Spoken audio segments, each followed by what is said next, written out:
When I was getting married, I received a lot of unsolicited advice.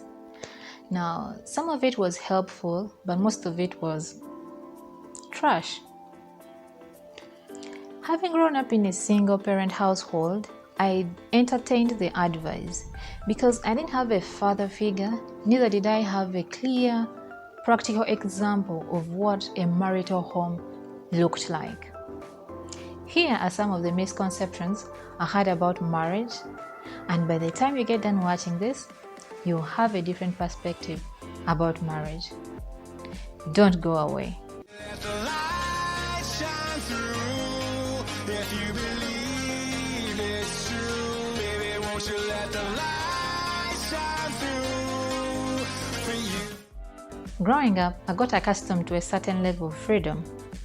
I started staying with my young sister when I was in my teens. I think I was in my Form 4 vacation.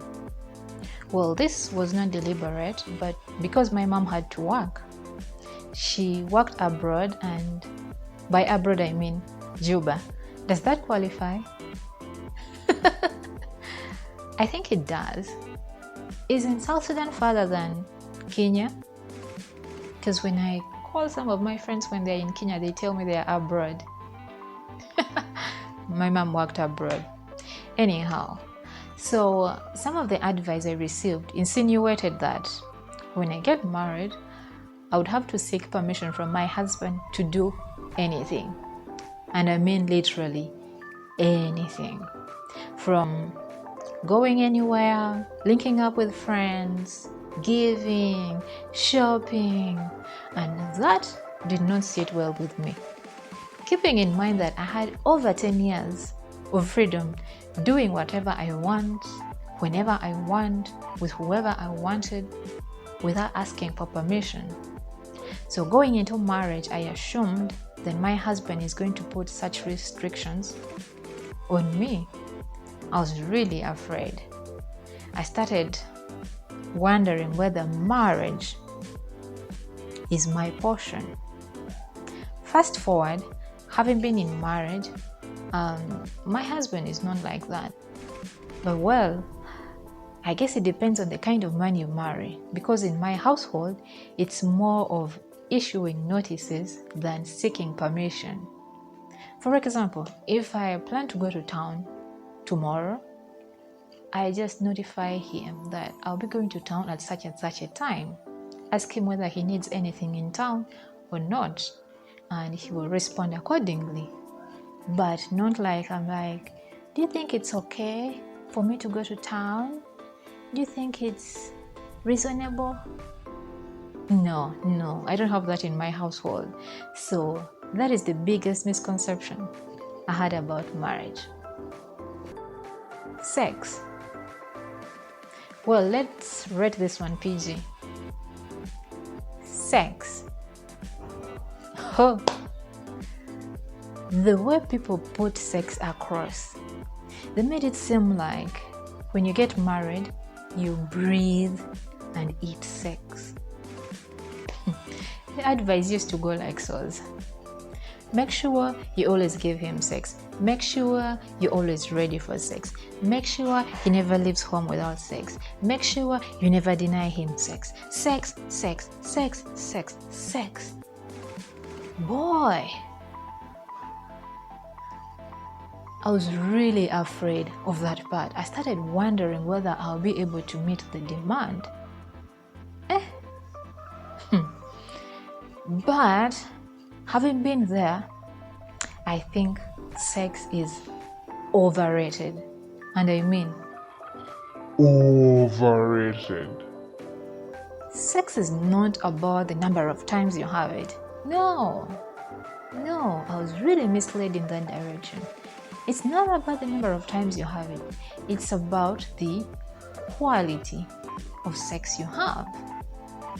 I mean, even if you have it like 1,000 times and it's half-baked, I don't know if that's the right word to use, you won't get the satisfaction.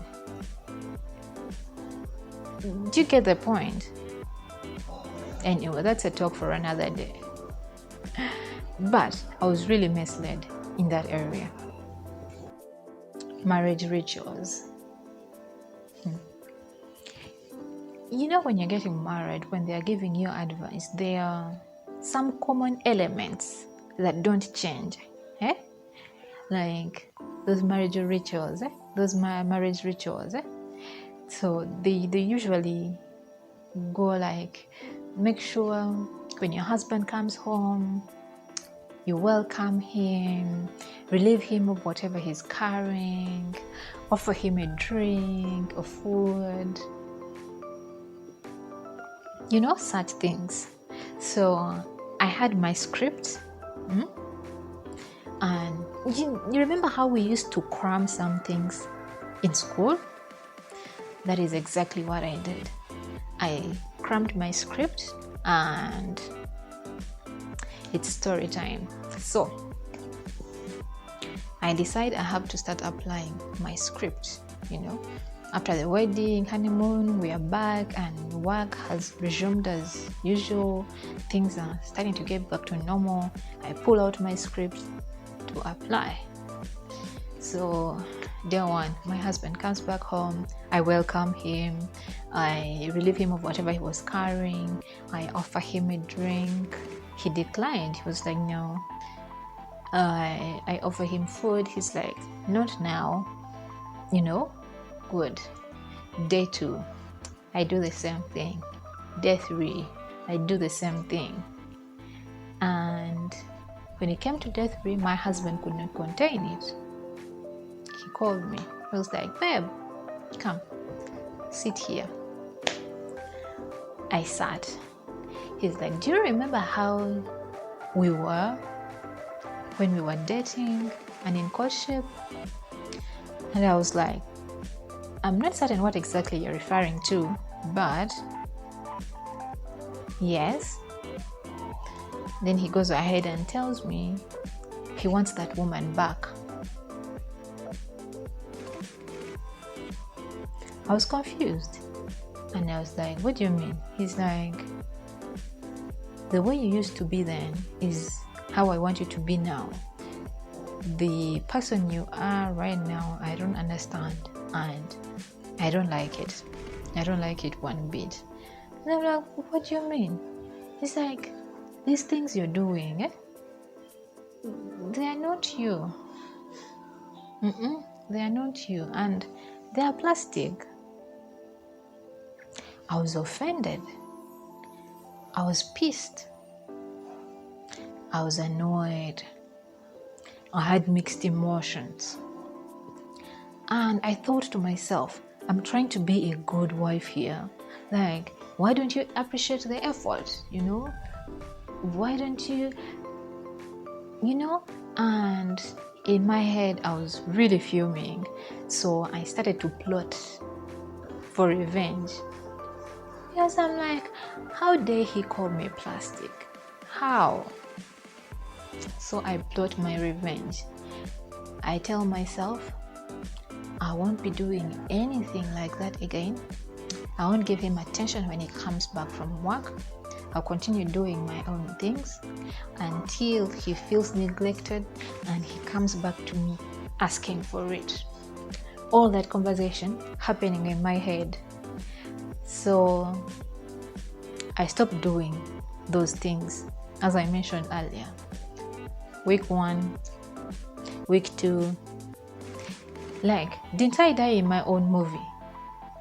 Ever since I stopped doing that, dude is fine, dude is happy, dude, you know, he moved on, he's okay. I literally died in my own movie. Like, when he comes back and he wants a drink, he doesn't even ask me to offer him one. No, he just goes to the fridge and gets himself a drink. And he's sorted, you know? And here I was thinking, those were the basics of being a good wife or having a happy marriage. Boy, was I wrong. I was made to believe that when you get married, you stop doing anything individual or personal. Like, pursuing your own dreams, working towards achieving your own personal goals, things like that. So going into marriage, I assumed that was going to be the case. And in counseling sessions, we are always advised to replace the I and me with us and we. So I go into marriage thinking that is going to be the drill. When the next year comes, it's going to be family business only. Boy, was I wrong. I mean, my husband is big on personal goals and personal growth. So we usually have this ritual from way back when we were dating and in courtship. At the end of the year, during the holidays, we sit down and evaluate how the previous year has been. We share our goals for the next year and how we plan to achieve them. So that time came and my husband asked, "What are your personal goals?" So yes, I hadn't worked on them. So I told him I haven't addressed my mind to that. I asked him the same question. He told me his, and he went ahead and asked me what I thought our personal goals should be. I was surprised. I was happy. In fact, he told me, if you do not grow personally, I won't grow as much as I would have grown. So you need to grow personally so that you don't drag me behind. Because I am not willing, neither do I have the energy to drag you around. So you better work on your personal growth, set those goals, and make sure you achieve them. Because if you grow personally and I also grow personally, when we come together, we are a force to reckon.